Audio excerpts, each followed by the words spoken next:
Retrouvez les recettes 750 grammes avec Samsung. Un des grands classiques des petits gâteaux de fin d'année. Des sablés à la vanille garnis de confiture. Vous savez, c'est le fameux petit gâteau où à l'intérieur il y a un petit cœur confiture, j'adore ça. Et vous allez voir, la recette n'est pas si compliquée que ça. Non, c'est très facile. Alors, on y va, c'est parti. On commence On par... commence un jaune d'œuf, Ouais, hop, du sucre semoule ouais. et on va blanchir. Ça, on peut le faire à la main, hein, éventuellement. On peut le faire à la main, mais là, on va en profiter.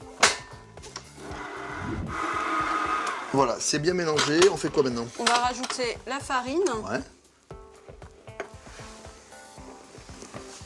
D'un coup, D'un coup, une petite pincée de sel hop, une belle pincée de sel, c'est important.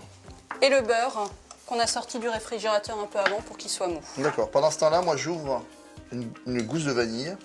Je vais récupérer les grains à l'intérieur pour faire vraiment avoir ce côté très très vanillé. Si vous n'avez pas de gousse de vanille, bien évidemment, vous pouvez mettre un sachet de sucre vanillé ou de la vanille en poudre, hein, ça marche aussi très bien. Ok. Je mets les grains de vanille, hein, c'est le plus important. Je referme mon super batteur et là, j'y vais doucement. On va mélanger tout doucement. Voilà, le plus doucement possible, ça ne sert à rien de donner du corps à la pâte. Voilà, la pâte est amalgamée. Surtout, il ne faut pas aller trop vite, hein, parce que sinon vous allez donner du corps à votre pâte.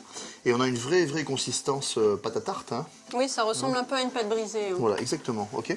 Ça, vous allez le mettre à plat, c'est ça? Dans un film alimentaire, oui, on va l'emballer. On voit bien les petits grains de vanille, là, c'est super. Hein. Et là, on filme plutôt à plat, comme ça prend mieux le froid. Hein. Voilà, parce qu'il faut faire refroidir la pâte pour qu'on puisse plus facilement ensuite l'étaler. Voilà. On temps de repos maintenant à peu près au réfrigérateur? 1 heure. Hein. Une bonne heure au réfrigérateur. Allez, go. La pâte est refroidie. Voilà, on va légèrement fariner, et puis on va la baisser sur à peu près à quel... Un demi-centimètre à peu près. Ok. Tu laisses un petit peu épais, quoi. Oui, parce qu'ils ne vont pas trop gonfler à la cuisson, donc pour qu'on ait quand même un sablé, qu'on ait le goût de la vanille, on les fait pas trop fins. Je t'ai ramené des petits emporte-pièces, spécial Noël. Le petit bonhomme. Le petit bonhomme, la petite étoile et le sapin. En fait, on met ce qu'on veut quand même. On met ce qu'on Ok, veut, donc on y ce va, que vous avez on sous la appuie. main, et on fait nos biscuits. Voilà, et on les prend délicatement, ça, sans les déformer. Voilà, et on les pose sur une plaque avec du papier cuisson. Voilà. Ça, les enfants, ils adorent faire ça.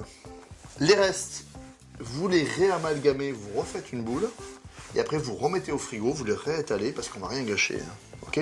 Ça peut servir à faire d'autres sablés. Ok? On utilise la pâte jusqu'au bout. Allez, on les termine ces petits sablés là. Et maintenant, pour terminer, Regardez comme c'est beau. C'est nickel, hein. on Vas-y. les a fait par paire. Ouais. Et chaque fois, on va faire un petit trou dans un des sablés. 1 sur 2. 1 sur 2. Parce qu'après ils vont s'empiler, on mettra la confiture au milieu. Juste, j'utilise une douille. Hein. Ouais. Donc, comme ça permet de faire juste un petit trou. Voilà, les petits trous sont faits maintenant, cuisson. Cuisson 10 minutes à 180. Très simple, on y va, c'est parti. Nos sablés sont cuits, qu'est-ce qu'on fait maintenant? Ils sont refroidis. Donc, les sablés pleins, je les ai retournés, je vais les garnir de confiture. D'accord. Et pendant Tu les retournes pour avoir le côté... pour avoir le côté joli qui sera à l'extérieur. Ok, super. Et pendant ce temps, je te laisse poudrer avec du sucre glace Ceux qui sont troués. Ceux qui sont troués. Ok. Sans Noël là, tu vois. Tu commences à faire ça. Ce qui est important, c'est qu'il soit bien refroidi quand vous mettez le sucre glace. Sinon, ça va rendre de la vapeur et ça va humidifier. Ok? Voilà, ça c'est fait. Et après, vous reposez dessus et c'est fini. Voilà, ça tient tout seul. C'est nickel. Et vous avez fait les petits sablés confiture. Vous les posez dans votre plat. Ça se conserve sans aucun souci. Alors, le plus compliqué, c'est de retrouver la forme originale. Vous avez vu ces petits sablés, c'est vraiment idéal pour réaliser avec les enfants. Et c'est très sympa pour les fêtes. Alors, joyeuses fêtes.